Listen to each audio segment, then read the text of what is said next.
स्वागत है आपका आपके अपने YouTube चैनल एग्जाम पॉइंट पर। मैं रोज की तरह आज फिर 4 दिसंबर 2024 का करंट्स अफेयर लेकर आया हूँ। आज 4 दिसंबर के जितने भी इम्पोर्टेंट क्वेश्चन बनते हैं उन्हें हम डिस्कस करेंगे, उनके इम्पोर्टेंट फैक्ट देखेंगे। दोस्तों, आप किसी भी एग्जाम की तैयारी कर रहे हैं तो ये वीडियो आपके लिए मोस्टफुल रहने वाला है। इस वीडियो के लास्ट में हमने आपके लिए एक क्वेश्चन रखा है जिसका आंसर आप लोग को कमेंट्स बॉक्स में देना है। आइए शुरू करते हैं। पहले नंबर का क्वेश्चन देखते हैं।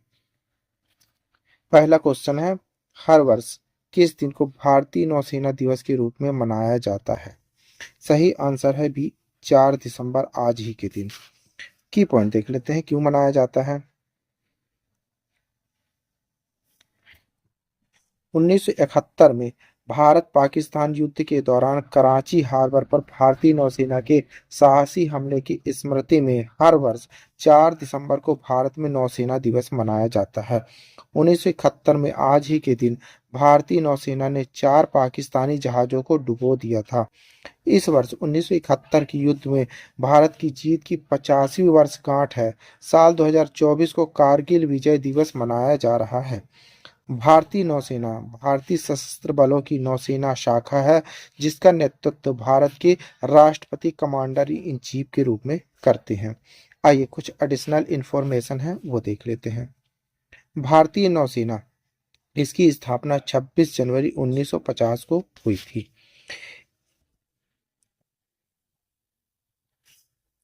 इसका मुख्यालय एकीकृत रक्षा मुख्यालय रक्षा मंत्रालय नई दिल्ली में स्थित है। आदर्श वाक्य नो वरुणा, जल के देवता हमारे लिए मंगलमय हो। आइए दूसरे नंबर का क्वेश्चन देख लेते हैं। श्रीलंका की दूसरी महिला मुख्य न्यायाधीश के रूप में किसने शपथ ली है? सही आंसर है बी, न्यायमूर्ति मुर्तु फर्नांडो। आइए की पॉइंट देख ले। श्रीलंका की दूसरी महिला मुख्य न्यायाधीश न्यायमूर्ति मृदु फर्नांडो ने 2 दिसंबर 2024 को न्यायमूर्ति जयंता जयसूर्या की जगह शपथ ली।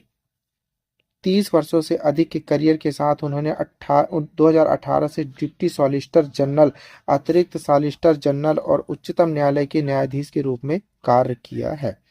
उनकी नियुक्ति को संवैधानिक परिषद द्वारा अनुमोदित किया गया था और राष्ट्रपति अनुरा दिसानायके द्वारा औपचारिक रूप से दिया गया था। आइए आगे बढ़ते हैं। क्वेश्चन नंबर 3 देखते हैं। पश्चिम बंगाल में कानूनी सलाहकार किसकी सहायता करेंगे? सही आंसर है सी, पुलिस की पॉइंट देख लेते हैं। पश्चिम बंगाल के कैबिनेट ने प्रत्येक उपखंड के लिए कम से कम एक कानूनी सलाहकार नियुक्त करने के प्रस्ताव को मंजूरी दे दी है।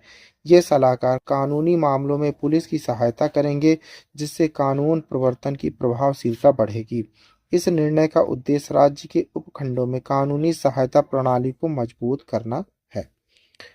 आइए आगे देख लेते हैं। क्वेश्चन नंबर 4, रेड सी फिल्म फेस्टिवल का चौथा संस्करण कहाँ आयोजित किया जा रहा है या जाएगा? सही आंसर है सी, जेद्दाह में। की पॉइंट देख लेते हैं। बॉलीवुड के दिग्गज अभिनेता आमिर खान और करीना कपूर खान सऊदी अरब के जिद्दा में रेड सी फिल्म फेस्टिवल 2024 के चौथे संस्करण में भाग लेंगे। 2024 के रेड सी फिल्म फेस्टिवल में निर्देशक रीमा कांगती की film super boys of Malegaon भी 11 दिवसीय कार्यक्रम के रेड सी प्रतियोगिता खंड में प्रतिस्पर्धा करेगी। यह महोत्सव 5 से 14 दिसंबर 2024 तक चलेगा। आइए क्वेश्चन नंबर 5 देखते हैं। पवन कम्पेली ने एशियाई स्पोर्ट्स गेम में किस खेल में कांस्य पदक जीता है? सही आंसर है बी, ई फुटबॉल में। की पॉइंट देख लेते हैं। पवन कंपोली ने बैंकॉक में 2024 एशियाई स्पोर्ट्स गेम में ई फुटबॉल में कांस्य पदक जीता जो इस आयोजन में भारत का पहला पोडियम फिनिश था।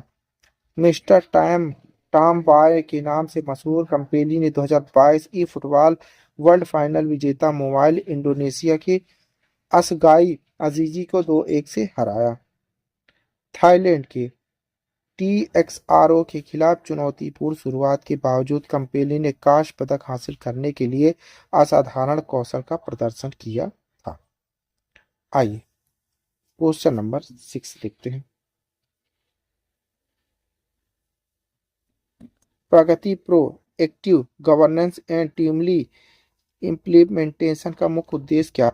आइए कुछ आंसर है इसका सी, विदेशी निवेश को आकर्षित करना। की पॉइंट देख लेते हैं। अध्ययन में Pragati proactive governance and timely implementation को शामिल किया गया है। आईआईएम बेंगलोर में जारी ऑक्सफोर्ड के सेंट बिजनेस स्कूल के एक अध्ययन में प्रगति द्वारा 2015 से 205 बिलियन डॉलर की 340 परियोजनाओं में तेजी लाने पर प्रकाश डाला गया है। उपलब्धियों में 50,000 किलोमीटर राष्ट्रीय राजमार्ग, महत्वपूर्ण हवाई अड्डे का विस्तार शामिल है, जिससे व्यय किए गए प्रत्येक रुपए के लिए 2.535 गुना जीडीपी वृद्धि हुई है। आइए क्वेश्चन नंबर 7 देख लेते हैं। विश्व समुद्री सम्मेलन 2024 की मेजबानी कौन करेगा? सही आंसर है सी, चेन्नई। आइए की पॉइंट देखते हैं। चेन्नई 15 वर्ष के अंतराल के बाद 4 से 6 दिसंबर को विश्व समुद्री सम्मेलन 2024 की मेजबानी करेगा। शिपिंग महानिर्देशक श्याम जगन्नाथक मुख्य अतिथि होंगे, जिसमें 300 से अधिक वैश्विक प्रतिनिधि भाग लेंगे।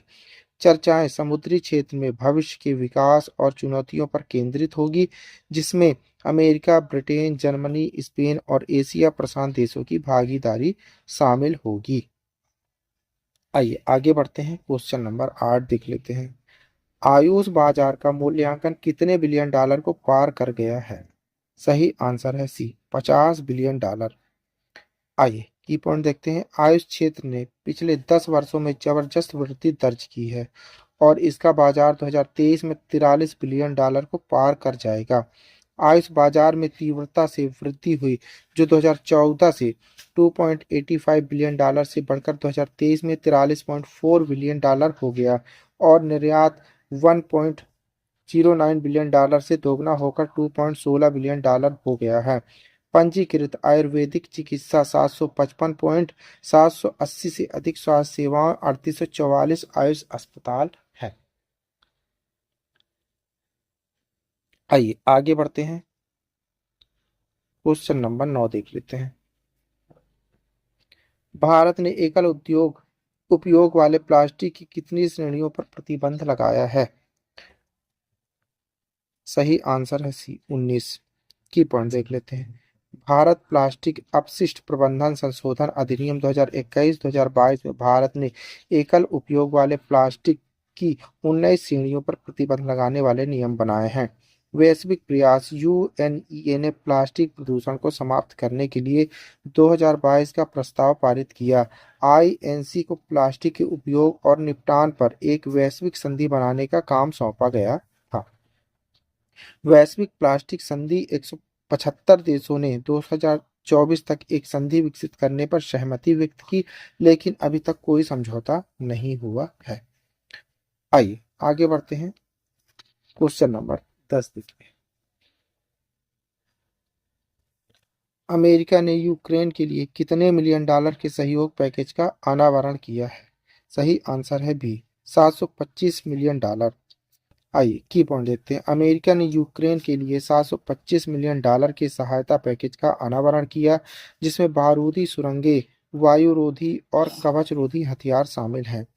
बिडेन प्रशासन का लक्ष्य राष्ट्रपति चुनाव ट्रंप के तहत संभावित नीतिगत बदलाव से पहले सहायता में तीव्रता लाना है। सचिव एंटनी ब्लिंकन ने रूसी आक्रमण के खिलाफ यूक्रेन की रक्षा को मजबूत करने में पैकेज की भूमिका पर जोर दिया है। आइए आगे बढ़ते हैं। क्वेश्चन नंबर 11 देख लेते हैं। भारत के प्रत्यक्ष विदेशी निवेश एफडीआई में सिंगापुर का योगदान कितना था? सही आंसर है भी, 50%। की पॉइंट देखते हैं। जुलाई सितंबर 2024 में भारत के प्रत्यक्ष विदेशी निवेश में सिंगापुर का योगदान 50% रहा, जो 13.6 बिलियन अमेरिकी डॉलर से 7.5 बिलियन अमेरिकी डॉलर से अधिक रहा। अप्रैल 2000 से मार्च 2024 तक भारत में सिंगापुर का संचयी प्रत्यक्ष विदेशी निवेश 159.94 बिलियन अमेरिकी डॉलर तक पहुंच गया। 2023-24 में द्विपक्षीय व्यापार ने सिंगापुर को 35.61 बिलियन अमेरिकी डॉलर के व्यापार मूल्य के साथ भारत का छठा सबसे बड़ा व्यापार भागीदार बना दिया है। आइए आगे बढ़ते हैं, क्वेश्चन नंबर 12 देख लेते हैं। अखिल भारतीय फुटबॉल महासंघ ने किस कंपनी के साथ वाणिज्यिक अधिकार समझौते पर हस्ताक्षर किए हैं? सही आंसर है बी, सांची स्पोर्ट के साथ। की पॉइंट देखते हैं। अखिल भारतीय फुटबॉल महासंघ ने आई लीग 2 और IWL जैसी प्रमुख प्रतियोगिताओं में 338 मैचों के निर्माण और प्रसारण के लिए सांची स्पोर्ट के साथ वाणिज्यिक अधिकार समझौते पर हस्ताक्षर किए हैं। आई लीग के 132 मैचों में से 110 सोनी स्पोर्ट नेटवर्क पर लाइव प्रसारित होंगे, जबकि SSEN ऐप पर स्ट्रीमिंग की जाएगी। समझौते में संतोष ट्रॉफी और राजमाता जीजाबाई ट्रॉफी इवेंट शामिल हैं। आइए आगे बढ़ते हैं, क्वेश्चन नंबर 13 देखते हैं। मुख्यमंत्री पेमा खांडू द्वारा शुरू की गई पहल का उद्देश्य क्या है?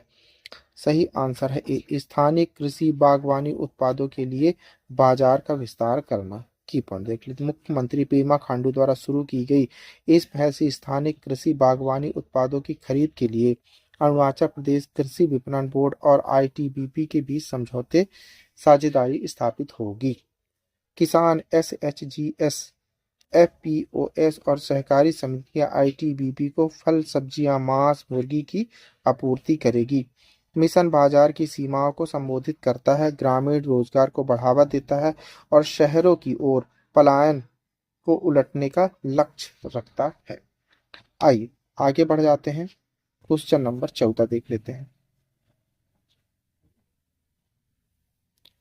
ऑक्सफोर्ड के सैयद बिजनेस स्कूल और गेट्स फाउंडेशन द्वारा प्रगति पर किए गए अध्ययन का शीर्षक क्या है? सही आंसर है सी, बाधा से विकास तक कैसे नेतृत्व भारत के प्रगति परिस्थितिकी तंत्र को प्रगति को शक्ति प्रदान करने में सक्षम बनाता है। आइए की पॉइंट देख लेते हैं। ऑक्सफोर्ड के सैयद बिजनेस स्कूल और गेट्स फाउंडेशन द्वारा हाल ही में की गए एक अध्ययन में भारत के Pragati proactive governance and timely implementation platform की प्रभावशीलता को मान्यता दी है। प्रधानमंत्री नरेंद्र मोदी द्वारा 2015 में लॉन्च किए गए प्रगति ने भारत में बुनियादी ढांचा आयोजित की डिलीवरी में महत्वपूर्ण बदलाव किया। ग्रिडलॉक से ग्रोथ तक कैसे नेतृत्व भारत के प्रगति पारिस्थितिकी तंत्र को प्रगति को बढ़ावा देता है। शीर्षक वाले इस अध्ययन में बताया गया है कि कैसे प्रगति की जवाबदेही को बढ़ावा दिया, संघीय और क्षेत्रीय सहयोग को सुगम बनाया और $205 बिलियन की लंबे समय से लंबित परियोजनाओं को पूरा करने में तेजी लाई है। आइए क्वेश्चन नंबर 15 देख लेते हैं। संयुक्त संयुक्त सैन्य अभ्यास हरिमाऊ शक्ति का चौथा संस्करण कब शुरू हुआ है? सही आंसर है बी, 2 दिसंबर 2024। की पॉइंट देखते हैं। संयुक्त सैन्य अभ्यास हरिमाऊ शक्ति का चौथा संस्करण 2 दिसंबर 2024 को मलेशिया के बैंकॉक कैप में शुरू हुआ और 15 दिसंबर 2024 तक चलेगा। भारतीय दल में महार रेजिमेंट के 78 कर्मी शामिल हैं और मलेशियाई दल में रॉयल मलेशियाई रेजिमेंट के 123 कर्मी शामिल हैं। आइए क्वेश्चन नंबर 16 देखते हैं। UAE ने 2 दिसंबर 2024 को अपना 53वां राष्ट्रीय दिवस मनाया, जिसकी थीम क्या थी? सही आंसर है बी, ईद अल इतिहाद। आइए की पॉइंट देख लेते हैं। UAE ने 2 दिसंबर को अपना 53वां राष्ट्रीय दिवस मनाया, जिसकी विषय वस्तु थीम ईद अल एहतियात था, जिसमें देश के रेगिस्तानी बस्तियों से वैश्विक केंद्र में परिवर्तन पर प्रकाश डाला है। UAE की राजधानी अबू धाबी है। मुद्रा संयुक्त अरब अमीरात दिरहम है। राष्ट्रपति मोहम्मद बिन जायद अल नहयान है। प्रधानमंत्री मोहम्मद बिन राशिद अल मख्तूम है। आइए लास्ट क्वेश्चन देख लेते हैं। प्रतिष्ठित NFTC स्क्रीन राइट्स लैब 2024 के लिए चुनी गई फीचर फिल्म कौन सी है? सही आंसर है बी, कोनियाक। की पॉइंट देखते हैं। प्रतिष्ठित एनएफटीसी स्क्रीन राइटर्स लैब 2024 के लिए चुनी गई फीचर फिल्म कोनियाक को फिल्म बाजार 2024 में काफी पसंद किया गया। उद्धव घोष द्वारा लिखित और पंकज कुमार वाला तुम्बाड के सिनेमेटोग्राफर द्वारा निर्देशित यह फिल्म नागालैंड के दिग्गजों और समुदाय को दर्शाती है। इस एक्शन से भरपूर मार्स इमर्सिव सिनेमाई अनुभव के लिए प्रमुख फिल्म निर्माताओं द्वारा 100 करोड़ का प्रोडक्शन किया जा रहा है। आइए आपके लिए क्वेश्चन है, इसी क्वेश्चन का आंसर आप लोगों को कमेंट्स बॉक्स में देना है। आइए क्वेश्चन देखते हैं। भारतीय और कंबोडियाई सेनाओं के बीच अभ्यास सिनबैक्स का पहला संस्करण कब शुरू हुआ? ऑप्शन है ए 1 से 8 अक्टूबर 2024, 1 से 8 नवंबर 2024, 1 से 8 दिसंबर 2024, 1 से 7 दिसंबर 2024। दोस्तों इस क्वेश्चन का आंसर आप लोग को कमेंट बॉक्स में देना है। आंसर आप लोग कमेंट बॉक्स में जरूर दीजिएगा, भूलिएगा नहीं। आप पढ़ रहे हैं 4 दिसंबर 2024 का डेली करंट अफेयर। दोस्तों आप किसी भी एग्जाम की तैयारी कर रहे हैं तो ये वीडियो आपके लिए मोस्टफुल रहने वाला है।